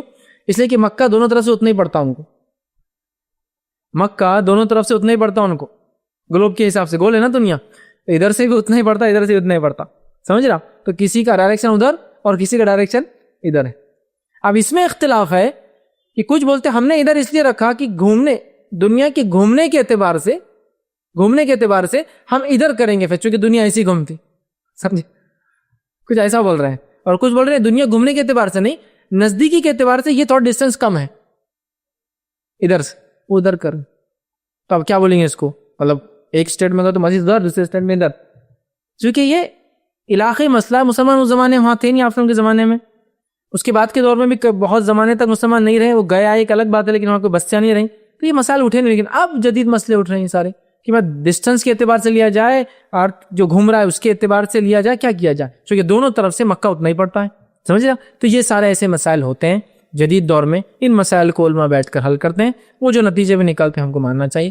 تو ہلال کے تعلق سے میں کہوں گا آپ پھر جا کے بھائی مت بولی میں نے بولا سب جگہ کے ایک چاند ہونا چاہیے، ورنہ کئی مسئلے اس میں ایک مسئلہ آ جائیں گا. میں یہ کہنا چاہ رہا ہوں لیٹ اس ویٹ، انتظار کریں، ایک 10 سال دیں، انشاءاللہ علماء ٹیکنالوجی کی جو جدیدیت جو رفتار ہے نا، کچھ نہ کچھ ایک صحیح رزلٹ پر آئیں گے. اس میں اسلامی کوئی چینج نہیں آئے گا، اسلامی اصولوں میں چینج نہیں آئے گا، ہماری سمجھ میں چینج آئے گا. اس کی ایک اور مثال دے کے بات ختم کرتا ہوں، وہ ہے اللہ رب العزت قرآن میں فرماتا ہے کہ ہم جانور کے پیٹ سے دودھ نکالتے ہیں. تو بہت سارے لوگوں نے کسی زمانے مذاق اڑایا قرآن کا، گوبر بھی تو پیٹ میں سے نکلتا، دودھ کی کیا خاص بات ہے؟ یہ کون سی نئی چیز ہے؟ اس میں کون سی چیز ہے جو ایکسپیریمنٹ کی ضرورت تھی یا بہت سائنٹیفک ہے؟ پیٹ میں سے دودھ نکلتا، کوئی بھی دیکھنے والا بولیں گے جانور کے پیٹ میں سے دودھ نکلتا. دس از سمپل. مورس بکائل نے جو اس پہ کافی اسٹڈی کی، وہ انہوں نے عربی سیکھی، عربی سیکھنے کے بعد قرآنی کی عربک اسپیشلی سیکھی، اس کو سائنٹیفک ریلیشن انہوں نے کیا، تو انہوں نے لکھا قرآن بائبل اینڈ ماڈرن سائنس. اس میں بڑا اچھا انہوں نے لکھا، اور انہوں نے ہم بطن میں سے جو دودھ نکالتے جانوروں کے، اس کا بڑی اچھی تشریح کی، اور علماء نے اس کو مانا کہ ہاں یہ بھی سمجھ ہے اس کی قرآن. تو ہم نے نا قرآن کے اصول بدلے، نہ قرآن بدلا، اس کی سمجھ بدلی ہماری. انہوں نے کہا قرآن جو بلڈ سرکولیشن ہوتا ہے، بلڈ سرکولیشن کے اندر سے ہی دودھ بنتا ہے، معلوم آپ کو؟ تو دودھ بھی خون کی ایک قسم ہے. رگوں کے اندر، رگوں کے بیچ سے خون نکلتا ہے، بنتا ہے، اور خون کے ساتھ ساتھ ایک نالی کے ذریعے دودھ بن جاتا ہے جانور کے اندر. تو انہوں نے کہا بطن کا ایک معنی ہے پیٹ عربی میں، اور بطن کا ایک معنی ہے پیٹ کو. پیٹ عرب اس لیے کہتے تھے کہ پیٹ پورے جسم کے بیچ میں آتا ہے، سر اور پیر کے بیچ میں پیٹ آتا ہے، اس کو بطن بولتے ہیں، سینٹر ہوتا ہے، مطلب ہائٹ کے حساب سے بیچ میں آتا ہے. تو بطن کا ایک معنی پیٹ لنگوسٹک، لیکن ایک معنی ہے سینٹر، بیچ سے. تو انہوں نے کہا اللہ تعالیٰ رگوں کے، خون کے بیچ سے دودھ کو نکالتا ہے. یہ سائنٹیفک ہے. جنرل سینس میں تو گوبر بھی پیٹ سے نکال رہا اور دودھ بھی پیٹ سے، نیا کیا تھا اس میں؟ صحیح بات ہے. سائنٹیفک کیا ہے کہ رگوں کے بیچ سے اللہ تعالیٰ دودھ کو الگ کر دیتا ہے خون سے، یا خون کو الگ کر دودھ سے، اور جانور سے ہم دودھ لے کر پیتے ہیں، وہ بھی خون کا ایک حصہ ہے. تو ہماری سمجھ بدلی آیت کے تعلق سے. آیت میں کوئی چینج نہیں، قرآن کی تفسیر میں کوئی چینج نہیں، ہماری سمجھ اور ہم اپڈیٹ ہوئے ماشاءاللہ. ہو ایسا اس کا معنی ہے بطن کا. اور آیت اب مور سائنٹیفک ہو گئی، ویسے بھی سائنٹیفک تھی، اگر نہیں بھی پتہ چلتا تو تھی، اور ہم ایکسپلین کرنے کے اعتبار سے، ہماری سمجھ کے اعتبار سے کہ اللہ بیچ سے، پیٹ سے کیسے دودھ نکالتا ہے، وہ بھی آ گئی. تو بہرحال یہ مسئلہ اسی قسم کا ہے. میں بھی ہم ویٹ کرتے ہیں، کچھ سالوں بعد کوئی ایک نتیجے پہ آئیں گے، اور جو علماء ہم سے کہیں گے ہم انشاءاللہ اس کو مانیں گے. چونکہ ہلال وغیرہ یہ انڈیویجول مسئلہ نہیں ہے، کوئی جماعتی مسئلہ نہیں، کوئی مسئلہ کی مسئلہ نہیں ہے، یہ پورے امت مسلمہ کا عید کا مسئلہ ہے. لہٰذا اگر وہ کا نتیجے پہ آتے ہیں تو انشاءاللہ اس ماننے میں پھر کوئی حرج نہیں ہوگا. وآخر دعوانا الحمدللہ رب العالمین. سبحان ربک رب العزت عما یصفون وسلام علی المرسلین والحمدللہ رب العالمین.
السلام علیکم. آپ بھی ہمارے اس کام میں تعاون کریں اپنی زکات و صدقات کے ذریعے. ڈونیشن ڈیٹیلز کے لیے ڈونیٹ اس پر کلک کریں. اگر آپ کو ہمارے ویڈیوز پسند آئے ہیں تو اسے شیئر کریں اور سب کے حقدار بنیں. روزانہ ہمارے ویڈیوز کو پانے کے لیے ہمارے یوٹیوب چینل کو سبسکرائب کریں اور بیل آئکن دبائیں. ہم سے دیگر سوشل میڈیا پہ جڑنے کے لیے ویڈیو میں دیے گئے آئی ڈی کو سرچ کریں. جزاک اللہ.